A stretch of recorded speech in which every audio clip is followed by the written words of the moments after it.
everybody, to Fantasy Pros. This is Out of Bounds. It is me, Joey P. Joe Pisapia, here with my two best friends, Bogman and the Welsh. They put the special in special teams, because that was the theme of Week 3, that's for sure. My goodness, lots of block field goals, lots of scoops and scores, and we're going to scoop the best and the worst of Week 3, turn the page to Week 4, and see how fantasy football is going to treat us. So we like to have fun and talk football here. Of course, we are on our Twitch, twitch.tv/fantasypros. That's the place to be here on the Twitch. Make sure you subscribe to Twitch using your wonderful Amazon Prime account. $5 gets rid of those nasty commercials. And of course, if you're watching us on demand on the YouTube channel, make sure you drop your comments below. Make sure you hang out with us. And don't forget, we're also got giveaways as well. DJ Moore mini helmet we're giving away right now from pristineauction.com. So whether you're a Bears fan or you're just a DJ Moore fan, or maybe just like free stuff, if you want to win this, all you got to do is leave a comment on any of our Twitch streams at twitch.tv/fantasypros. As always, Twitch subscribers get a 1.5x odds boost of winning this bad boy. And we're going to announce the winner next Tuesday, I believe, on the channel. I believe that's what it is. If not, maybe another Tuesday. I don't know. I want to talk about Week 3. Scott Bogman, I've been itching to talk about Cam Skattebo because I'm so excited. He scored a touchdown for us on Sunday Night Football. He did a backflip. Tyrone Tracy's hurt. I don't want him to be hurt, but I'm just excited that Cam Skattebo is breaking through. That's what I'm excited about. My logic on Tyrone Tracy not getting carries was completely wrong, but we still hit because he got hurt. So I'll take a win where I can sneak one in, I guess. But yeah, Cam Skattebo looks like a real go-to running back for the rest of the season, and this is kind of what I thought was going to end up happening. I didn't know it was going to happen Week 3, right? I thought it was going to happen maybe a little bit later in the season, but with the Tyrone Tracy injury and what he looked like last week, he's clearly just the best back here. And I mean, you saw it in his Brian Daboll interview when he was screaming in the background and Daboll was making fun of him. You know, that this is the intensity that Skattebo brings. And I opened up my eyes this morning to a lot of text messages about Cam Skattebo. So very exciting stuff. Welsh, I want to talk to you about the scoop and score at the end of the Eagles game here from Jordan Davis. Next gen stats. I've got the miles per hour of how fast he was running. Would you like to take a crack at how fast big man Jordan Davis was running the opposite way of the field? He could have just sat on the football. That could have been the game, but no. Can we prices right this? Highest without going over here? We can go highest without going over. Let me start. All right. Yes. I'm going to go with a speedy 4.8 miles per hour. More than that. Scott Bogman, go ahead. Closest without going over. 15.5 miles per hour. You are both under. Scott Bogman is closer. He was running at 18 miles an hour according to next gen stats. I know. He had shed some weight, and he is an athletic beast, as you were talking. Wow. BW, I go bring it back there. BW knows. There you go. He was running like he was trying to go to the purple shirt store like you guys. Don't you be jealous because we have the purple shirts and you do not have the purple shirts, okay? Don't you be jealous. Listening on the podcast, Bachman and Joe decided to purple it up. So I've got a purple background in here, but I don't own any purple shirts. So sorry I didn't get the memo, guys. Oh, well, you know. Damn it. That's going to be the best comment all day. I can't beat that. I hate being beat early in the day like this, Welsh. God, that was great. I don't know. I mean, he was saving that up, though, because he was making fun of us. So good. It was perfect, though. It was good. The timing of it was good. Almost as good as all. But what was with all of the blocked field goals? It was kind of, well, in recent memory, do you ever remember that many field goals being blocked in that period of time? I think they said it was 1987 or 1991, the last time 5 got blocked. 5 got blocked, and then the scoop and scores too. That there was 2 of them too, and not only that, they were game. They were by the guy that blocked the field goal too. Both of them blocked, scoop, scored. Yeah, I've never felt less confident about kicking than this week. Every single kick, you're like, guy's gonna block it. Like nothing is safe. You got to go for every 4th down. No, it was super, super weird. We're gonna talk about it. By the way, shout out to everybody in the chat. You guys are already bringing up a lot of show topics because there's a lot of things we got to talk about. Some of the defensive stuff, some of the scoop and score things are out here. It was a wild, weird week, and special teams was at the forefront of it for whatever reason. Yeah. And the weirdest part is, Boggs, like, I don't play in a lot of leagues with defense special teams. I play in some IDP leagues like you and I do. And I've got like, I don't know, a handful, maybe 2, 3 that have defenses. So defensive scoring, especially since you had Connor go down with an injury, Mike Evans go down with an injury, CeeDee Lamb go down with an injury, Najee Harris, like the list goes on and on, right? Terry McLaurin. A lot of scoring was suppressed. If you look at the high scorers, it's some of these teams that had these defensive touchdowns in these moments in these Here's the games. worst thing, Joe, is that I have Will McDonald on 2 IDP teams. Didn't start him on either Didn't one. start him. No, I mean, why would I? Yeah, That's a shame. It didn't happen, and but I didn't have Isaiah Rodgers anywhere, so at least there's that. Legitimately, I was thinking about this. You could have had Cardi, the kicker, and the Vikings defense, and that probably could have outscored both of your starting running backs and maybe your tight end this week. That's how weird it was. Yeah. It's very possible. All right, we got a lot to get to here, a lot of headlines, a lot of things going on. But first, a little questions with asses. That's right. These asses are going to answer some of my questions here. And the first, we got to start out with the Chargers backfield. Najee Harris, unfortunately, done for the year. It's a second running back in 2 weeks to have an Achilles tear. Very sad stuff there. So Omarion Hampton. Here's a question. Boggs, is he ready to take over the Chargers backfield? We've seen all of these rookie RBs in the first month of the season, kind of last year too, and this year. They almost redshirt September. It's like nobody wants to play these guys much in September because the season's much longer in the NFL. The wear and tear is greater. Now the Chargers' hand has been forced. Is Omarion Hampton up to the task? It doesn't matter if he is or isn't, does it, Joe? He's going to get the touches. He's going to get about 25 a game. So I think he's up for it. I mean, he was a workhorse back in North Carolina. I think he's going to be a workhorse back here for the Chargers as well. I think this is what they wanted, but a lot like we talked about with Cam Skattebo. I didn't know that it was going to happen this early. Now, Najee being out all of camp and them not using him and then ramping him back up was probably the cause of this, by the way. I mean, Najee's never missed a game before. So, I this is unfortunate, but I think it just means wheels up for Omarion Hampton, and you'll get some of those annoying games where he's not very good because he runs into a wall, but he's going to get the touches, so he's going to be up there every week in the rankings. All right, let's expand this further. So Hampton, regardless, is going to get the opportunity here. Obviously, his fantasy stock just shot through the roof, so it feels like if you were a zero or hero RB drafter this year, things are really going your way. Trey Benson now is going to have the lead. We have Omarion Hampton getting the lead. If Ramondre Stevenson puts one more GD ball on the ground, I'm going to lose my mind. Why aren't we giving the ball to TreVeyon Henderson? Skattebo.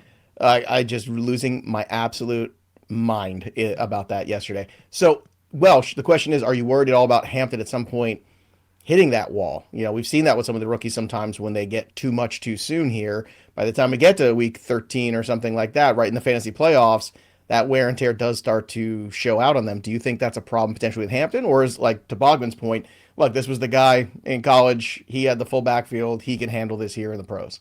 Yeah, I mean, it's fair what you're saying, but I don't think there's any application to it. Like, he's the guy. After this injury, he ended up getting, where is it here? He had almost 70% of all the rush attempts from week 3. And that's counting where Najee was in there. Like, he's going to be the guy. He was close to an 80% snap share. He was targeted out of the backfield. He's the dude. Could he wear down? Yeah, maybe. But this is like a run heavy offense that in the early part of the season has built around passing, which is just going to help later on into the year. This is a huge win for Omarion Hampton. It really sucks for Najee. I do believe they'll bring somebody in. They talked about bringing somebody in the preseason with Najee had the eye injury and everything like that. So they're going to bring somebody. Maybe they're going to make a trade. But at the end of the day, it looks like Hampton is going to be full go. Full go. All right, let's take some questions here from the audience because some of the comments are very funny that we're not answering. You know what? Well, we will. We just started the show. Let us say hello to each other. The person that's like, what was the notification? Why don't you answer questions immediately? I don't understand how this works. You have to talk to me right now. No, we have to talk about our purple shirts first. That's what we're talking about first. All right. How are we feeling about Skattebo? Rank him higher than JCM. Here's a good question. So rest of season, do you have Skattebo higher than JCM? Because I sure do, especially after yesterday's Washington Commander backfield usage. I forgot. Do we have to do the skull chant before we answer this question or no? Okay, I'm ready. Go ahead. No, I'm good. I would rank Skattebo higher than JC and then Bill. I mean, he's been a workhorse before. Bill Krosky-Merritt is in a great spot, right? Mm-hmm. I think this is a very good spot for both these guys, specifically with Austin Eckler down. But, I mean, Jaden is going to run. They're going to mix in Chris Rodriguez, who had the most carries as well. I think this is pretty much Cam with Singletary as a sidecar at this point, where I think Washington is going to be a little split between those guys. I think it'll eventually go to Bill. No, they're just running everybody up. They started with Chris Rodriguez out there. I get that. This is not but don't you think also, Welsh, that eventually Bill is going to be the best back and he'll take over that role? Well, it's an interesting buy low year, opportunity but it's for like those week people 8. Panicking. And maybe that's true, but also, it was Mariota yesterday. It was a specific game plan. Perhaps we're all just overreacting. We talked on the waiver wire show about Rodriguez. 3 different guys scored rushing touchdowns for the right. Commanders. So that doesn't. And Jaden Daniels wasn't under center, so the offense isn't going to be the same with Marcus Mariota as with Jaden Daniels. So who knows what that's going to look like? Let's go to Hot Pocket Carl here. I don't know how you got that nickname, but actually, no. You know what? I scratched that. I actually do want to know how you got that nickname. No, I think you were good. Okay. Josh Jacobs, is he a sell? Absolutely not. Absolutely not. No. You look, the Green Bay Packers went into a situation where they had a Browns team that's good on defense, and with Judkins back now can really run the football, and they were fighting for their life. This was their Super Bowl. This was like, hey, we're going to be irrelevant for the rest of the season if we don't get a W here and stop the bleeding, and they did. And the Packers were caught a little weak, and they were in a tough spot there. They were down a bunch of players, and this is what happens. And they didn't execute. Here's a question, too. Should the Falcons stay the course with Michael Penix or pivot to Kirk Cousins? Apparently, the head coach said, no, that's not an option. But, I don't think it should be. I just want to make sure that we're not heading in that direction. I mean, you bench Michael Penix at the end of the game when the game is already in hand and he can't do anything, right? Like, it was pretty clear he was having a bad day. So get him out of there, right? I think that's exactly what they did. But this isn't going to be a permanent move at all. Yeah. What is your favorite Hot Pocket, by the way? I haven't had a Hot Pocket since like 2003, probably. I don't remember the last time I had a Hot Pocket. Yeah. I mean, I'm just going to let you know I could win that one-liner contest right now, but I'm that's it. That's so right. ham and cheddar for me. There you go. The ham and cheddar one I remember in college being one that I liked. The pizza one was weird. I want to say it was like a buffalo chicken one. Well, also the heat ratio just never works. You got to poke the hole. It's always too hot. The first bite is just. It's the Gaffigan joke. Do you want it solid frozen in the middle? Yeah. Or boiling with molten lava hot? Yeah, there is no in between. Will it burn my mouth? It'll destroy your mouth.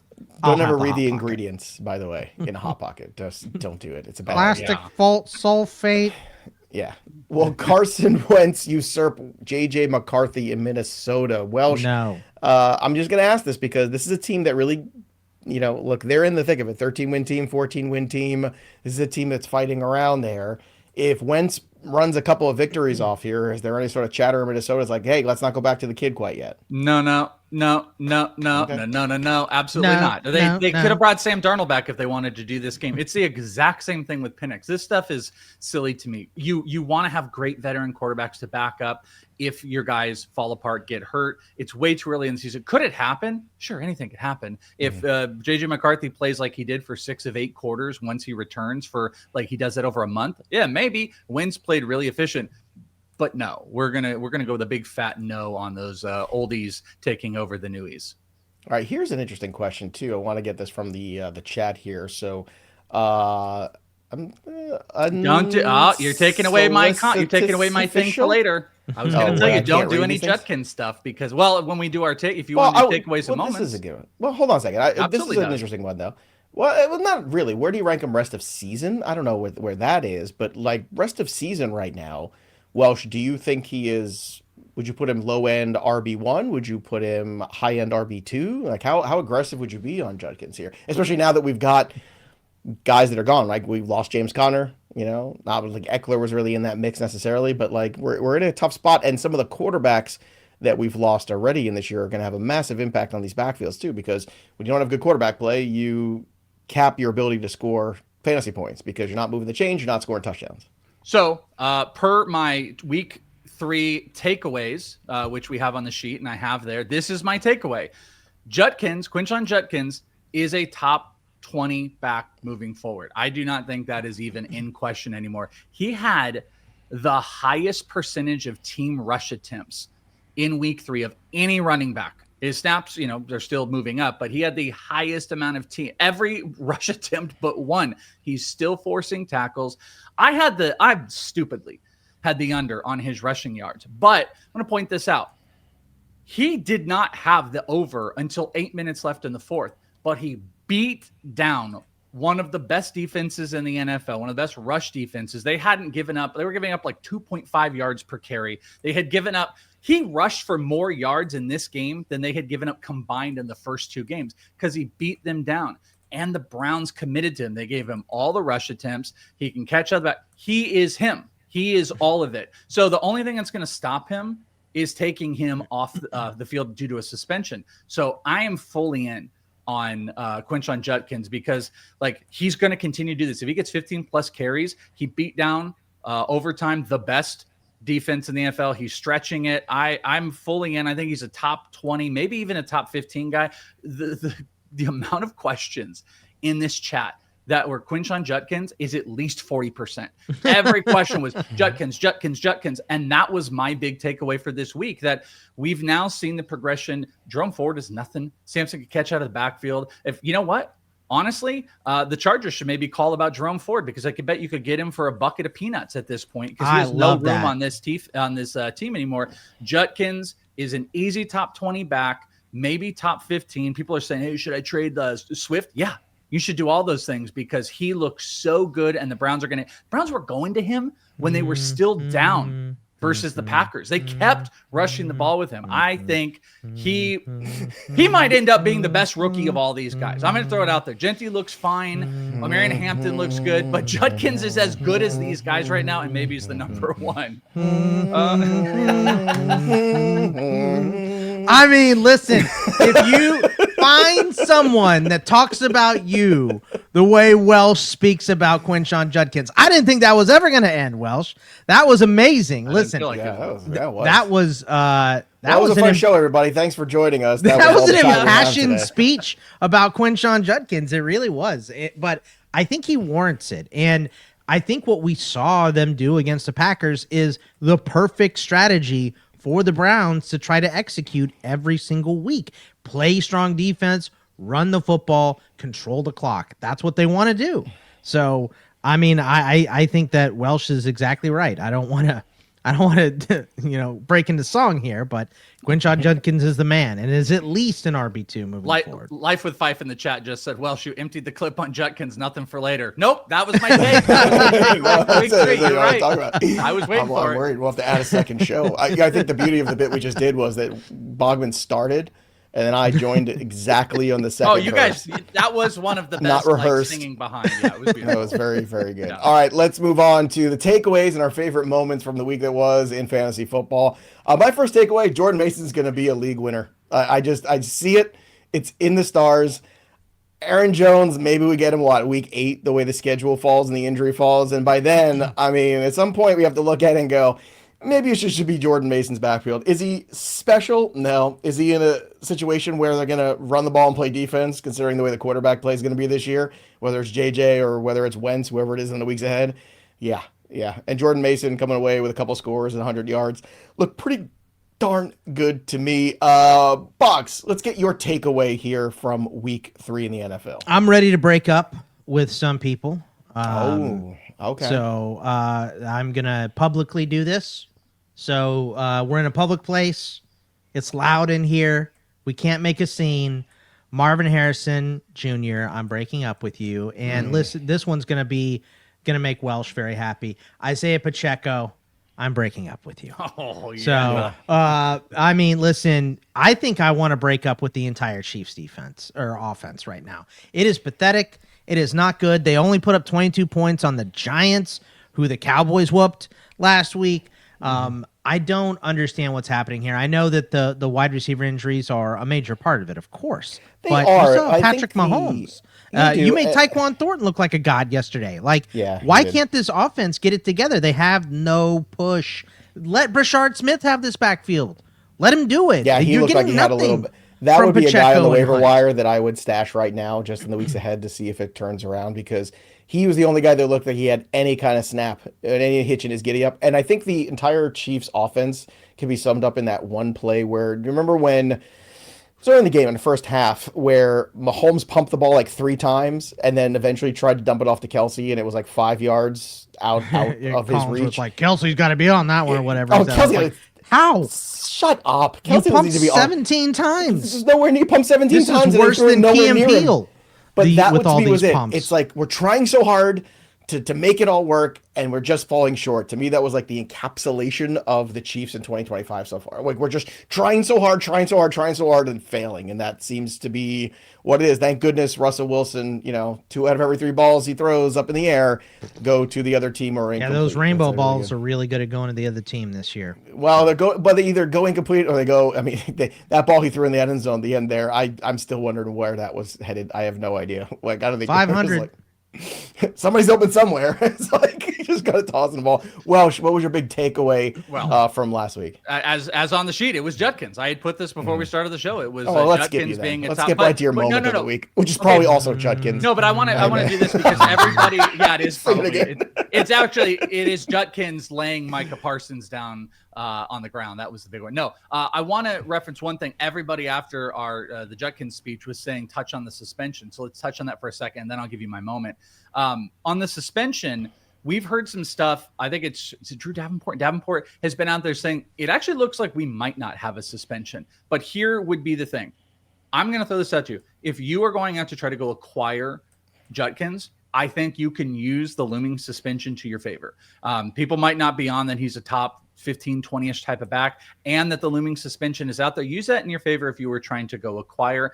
I am going to go off of the assumption that the worst case scenario you're dealing with is 2, but it's sounding like there might not be anything in season, but obviously things can change. Okay, so you want my moment. My moment is a defensive moment.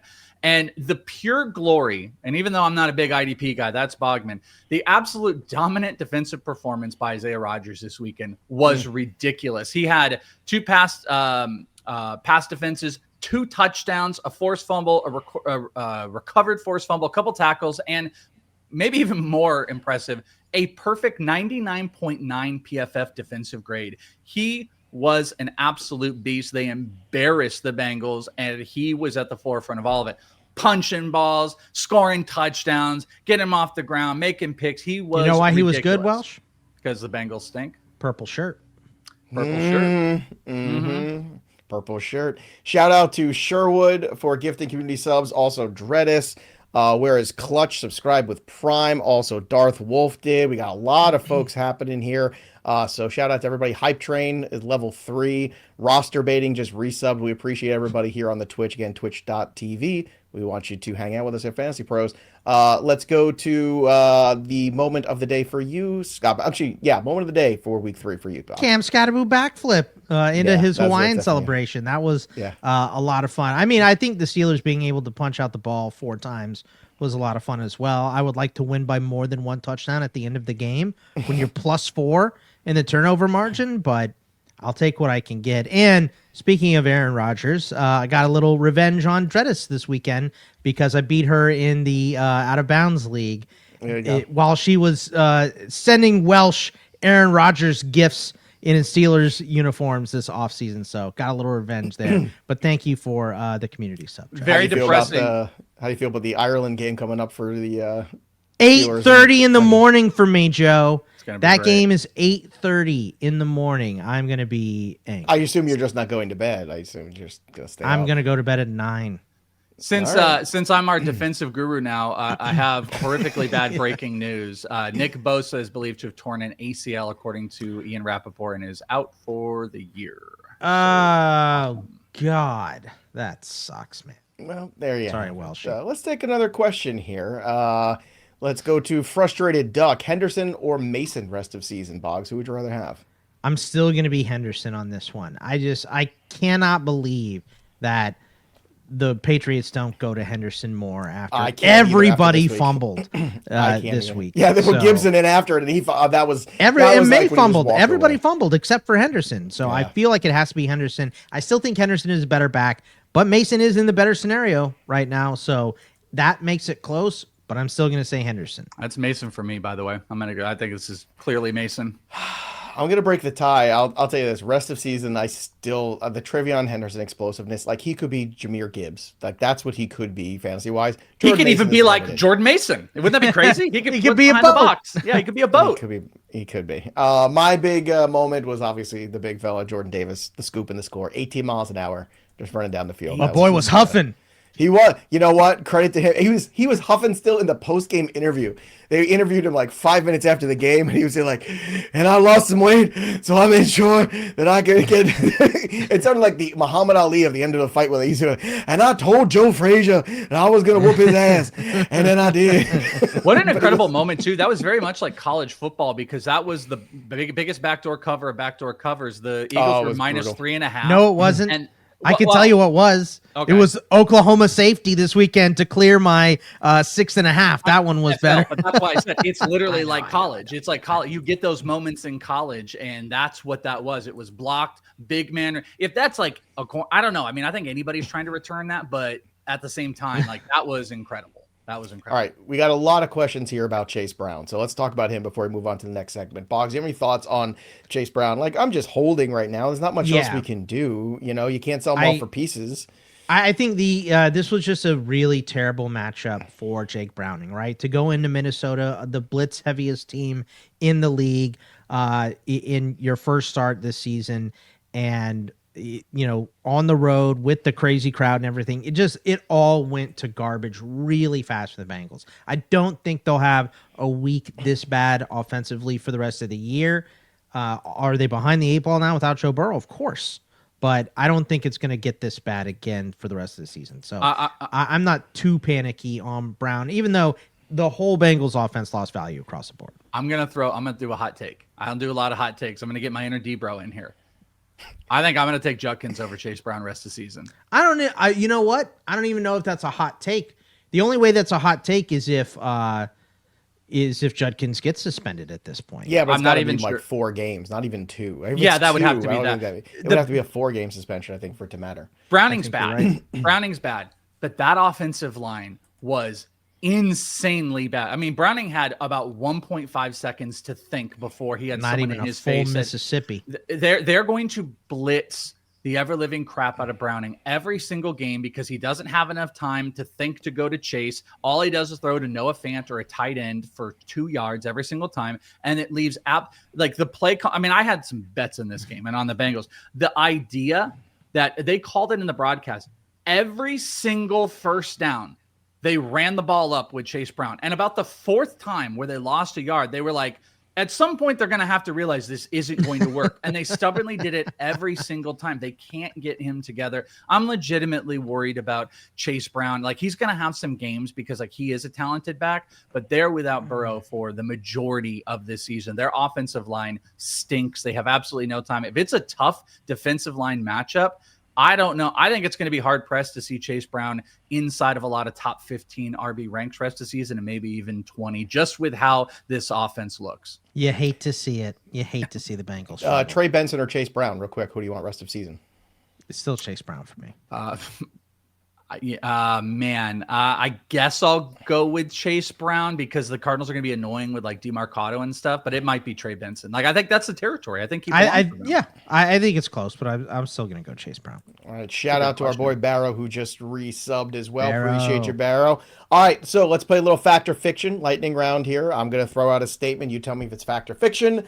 And in 10 seconds, you can give me a little bit of why, but not like, I don't want a Welsh Judkins response here on this one. I have no other, these aren't You've got nothing left. No other feeling. No other feeling. The tank is empty. All the love is for Judkins. I got nothing left.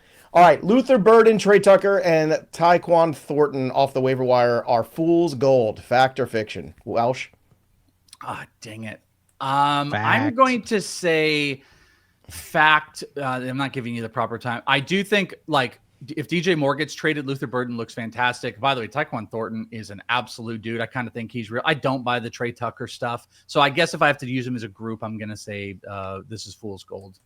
I think Tucker has the most staying power here because he's on the field more than the other guys. But Tyquan Thornton, they're going to get 2 guys back. And I'm not into it. Pass. Yeah, and Burden's tough because he's not on the field a lot. 17 snaps yesterday. Yeah, maybe that grows over time, but I think a lot of people, especially this week with the CeeDee Lamb news and, the Mike Evans situation and Terry McLaurin too, everyone's going to be running to the waiver wire, and I think they're going to be looking at guys like that instead of looking at guys like Torrey Horton.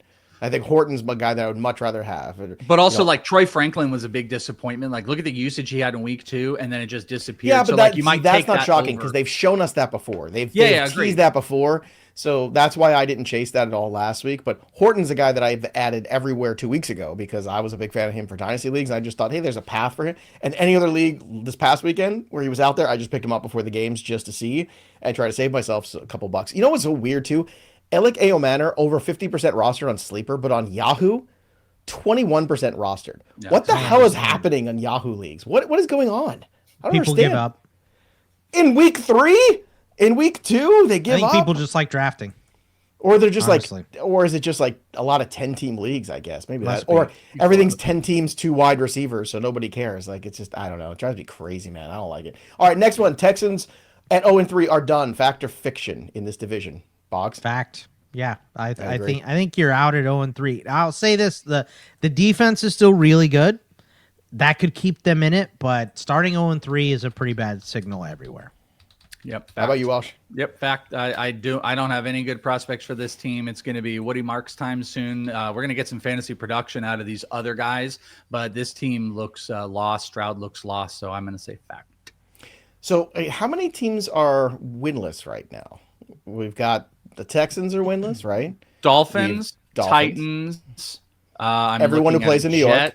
Texans, Saints, and Giants. So we have 6 teams. How brutal is that? Both New York teams winless, and it's almost the end of September. Unbelievable. All right, Ricky Pearsall will finish as a wide receiver 1 in 2025. Welsh, fact or fiction? Ooh, I'm gonna say fiction because I don't think he's gonna be a top 12, but I think he's gonna be a top 15 wide receiver. Like Purdy's about to be just back. misses it. Okay. Yeah, but here's the problem. Jennings is a huge pain in the ass to Pearsall because like he's just a sneaky guy. He just finds open seams and zones and stuff like that. I don't think he's gonna miss much time. He'll be back. Kittle's also gonna be back, but Pearsall clearly, like if you didn't know, he's a massively talented wide receiver. He made Mac Jones look good-ish yesterday, and Purdy should be back. So top 12, no. Top 15, I do think so. I think he belongs in the teens of ranks or consideration of that every single week moving forward. Bogman, what do you think? Yeah, he's going to be that book, All My Friends Are Dead, by the end of the season. George Kittle's already hurt. CMC had 48 touches yesterday or whatever ridiculous number it was, and Juwan Jennings can't stay on the field. Like, everybody's gonna be hurt. Yeah, I think he finishes as like wide receiver 11, 12. All right, next one here. The Bucs offense can stay afloat without Mike Evans. It's one thing to not have Godwin. I know Igbuka is awesome, but without Mike Evans, too, that's kind of the special sauce there. Now, look, credit to Baker Mayfield. He's had 3 comeback wins already. Fact or fiction? The Bucs can stay afloat. Let's say Mike Evans misses significant time. Boggs, what do you think? Fact. Igbuka is the man. Igbuka is awesome. They're going to get Chris Godwin back as well. And Bucky had also, I think it was 30 touches yesterday. It was an insane amount. So if they could keep handing the ball to Bucky, Baker keeps coming through in the clutch. Yeah, this offense can stay a well-oiled machine, specifically when they get Chris Godwin back. Big fact. This is absolute big fact. Yeah, I mean, if there's a serious injury with Evans and Godwin is looking like he's pacing out to play this week, that's huge. I think Emeka is he already looks so incredible. I feel like I would do the same. That was Collinsworth-esque for a second. He just looks so good there. It is like you don't want to get too great. In this league, Emeka Igbuka, he makes incredible catches on the sideline. He finds those open routes. Like he looks like a pro. He looks like a 3 or 4 year and seasoned veteran. Yeah. All right. Last one here. Fact or fiction? Russell Wilson is cooked. That's the last game we're going to see him start for the Giants last night. Welsh? I'm going to say fiction because I think they're stubborn enough to give him like 1 or 2 more. But there was a lot of camera pans to Dart last night. Not going to lie. A lot of camera pans there. But he makes enough dumb decisions that keeps them out of it. I think we said this like a couple weeks ago. We were talking about when would Dart start. I think it's around like week 6 or 7. I'm going to kind of hold to that. I don't know when their bye weeks are, but I think he will start next week. Cue the Rappaport report that Jaxon Dart will be starting in week 4. Yeah, it'll probably happen right after we finish recording, so then everybody will make comments about it. Well, honestly, look, this is probably the last week because they play the Los Angeles Chargers this week, and they're going to get their ass handed to them. They're such a better football team. than the Giants are. And then after that, they play the New Orleans Saints. So if you want to get Dart in there early, the only problem is the following week is the Eagles. So that's kind of tough. But look, by then your season's over. You might as well start evaluating people. I think that's it, though. Yeah, I think that's it. And I think you have to do it fast if you're Brian Daboll, because you may only get this season to prove that Dart is worth the pick, right? So, or that you're worth your job. Right. Like if you come back I think and that's win, the point. If you upset the Eagles, right, that might save you your job, because you're gonna lose to the Chargers. Maybe you can beat the Saints, right? You throw Dart out there, he looks good. Let's say you could beat the Saints.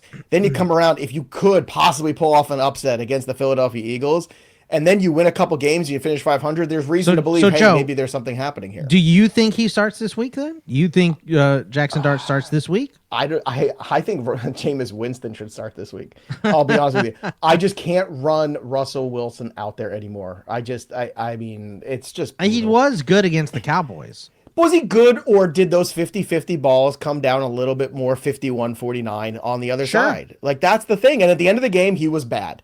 When he needed to be good, at the end, he was bad. I think it's more. I agree. I don't think Russell Caleb Wilson's Williams very good looked anymore. like Peyton Manning this week against the I would Cowboys do it this defense. week. I don't think that Daboll does it this week. All right, let's get the 3-1-1 contest. Now, do we have anybody outstanding still left to go? Yes, I do have one more player left from last week to go here. So I've got Jameson Williams still to go, but two of us had Jordan Mason, and one of us got Bogman, had Jonathan Taylor. So we all got the 100-yard rusher. Nobody got a 300-yard passer. Maybe I'll get a 100-yard receiver, but you guys did not get Pickens or Justin Jefferson, unfortunately. So that puts the tally as of now 3 for me, 1 for Welsh, 1 for Bogman, ironically, in the 3-1-1 contest. So we're going to pick a 300-yard rusher for week 4. A 300-yard passer for week. Be nice to have a 300-yard rusher. 300-yard passer for week 4, a 100-yard rusher, and a 100-yard receiver. I know the Browns defense played really well this week and did a really good job against Jordan Love, but they're going to Detroit next week, and in Detroit, Jared Goff is just different. So I'm going to take Jared Goff and Amon-Ra St. Brown, that duo once again that got me on the board 2 weeks ago, and I'm going to take J.K. Dobbins against the Cincinnati Bengals to go for 100 yards rushing. That's my 100-yard rusher there for the week. Welsh, what's your 3-1-1 predictions for week 4? All right. I got to get up on this board a little bit more. The Cowboys secondary, you said, made Caleb Williams look like Joe Montana. So I think Jordan Love is going to be slinging the crap out of the ball, and he's going to look like Tom Brady out there. So Jordan Love versus Dallas, that's going to be my pick, even though they don't even know who the hell they're going to throw to. Just a bunch of slang it up, couple tight ends, couple, wicks and backup wide receivers. We're still going to go with Love versus Dallas because it's so bad. Christian McCaffrey is going to be my running back going up against the Jags. They give him, as mentioned, 45 to 48 touches per game. So Christian McCaffrey is going to have all the opportunities. They have been throwing the ball at a ridiculous clip this year to McCaffrey. This is going to be the game I think it sticks on the ground a little bit and he'll break a big one. And then for my wide receiver, I'm actually going to go in the Thursday night game. JSN, one of the top targets in all the NFL. The Cardinals gave up over 100 to Pearsall. JSN is the number one targeted player by with a bullet, as Bogman would say, for the Seahawks. So I think this is going to be a JSN 100-yard receiver, McCaffrey 100 runner, and Jordan Love 300-yard passer. All right, it'd be nice to have a bounce back for Jordan Love, that's for sure. All right, Boggs, 3-1-1 for week 4. What do you have? Let's go with Bo Nix versus Cincinnati, and his coach Sean Payton said, "Just keep slinging it. Just keep slinging it." I think they do that against the Bengals. They should have the ball for most of that game as well. For my 100-yard rusher, let's go with Omarion Hampton against the New York Giants. The Giants' run D, not very good at all. And like we said, Omarion Hampton's going to get all the touches there. I mean, they have Hassan Haskins. They're probably going to, sign Vidal back. So it's going to be ugly there. Going to be all Omarion Hampton. And then Roma Dunze against the Raiders. I mean, the Raiders offense has been playing pretty well here. Gino's been throwing the ball, around 3 touchdowns to Trey Tucker last week. I think Brock Bowers a little more healthy with this knee thing next week as well. So I expect a little bit more of a back and forth. And I highly doubt that Caleb Williams doesn't get sacked against Max Crosby and company like he did against Dallas. So a little more back and forth this week. I think that could be a nice shootout game. By the way, Elto in the comments, totally right. I definitely disappointed the masses when I set up the 100-yard rusher. I didn't take Judkins, and I probably really should have considered doing that. You know what? I hope he goes off now. Now I really want him I kind of want to do it, but it's just that Jags lineup for McCaffrey with the touches is ridiculous. But to your point, Judkins is also a great bet. That's I kind of want to take it, but I'm not. All right, remember, you could turn some of these 3-1-1s into cash by downloading the Betting Pros app. Again, and go to Betting Pros right now, bettingpros.com. You can take a look at it, but we've got the premium tools for you, FP1 month. That's the promo code. So when you download the Betting Pros app today, use the promo code FP1 month. That way you get access to tools like the same game parlay tool, the prop bet analyzer, the prize picks, prop bet cheat sheet. It's all there. So download the Betting Pros app today on iOS or on Android, and that'll do it for us. Great times, everybody. Good to see everybody here in the chat. Again, subscribe to the Twitch. Head over to Fantasy Pros Twitch right now, twitch.tv/fantasypros, and subscribe to the YouTube channel as well. We're trying to get to 300,000 subscribers. We could do it with your help. So drop your comments. Remember, we're giving away the DJ Moore helmet. That bad boy won't last forever. So again, like the stream, comment below, and of course, go sub over on the Twitch. That'll do it for us, everybody. But the story of the game, it goes on. For Bogman and Welsh, I'm Joey P. We'll see you next time, kids. You better wear purple next week. Got to get the memo, Welsh. Run to the purple shirt store. Well, clearly they're all sold out. Boggs and I already took care of that. My size is pup 10.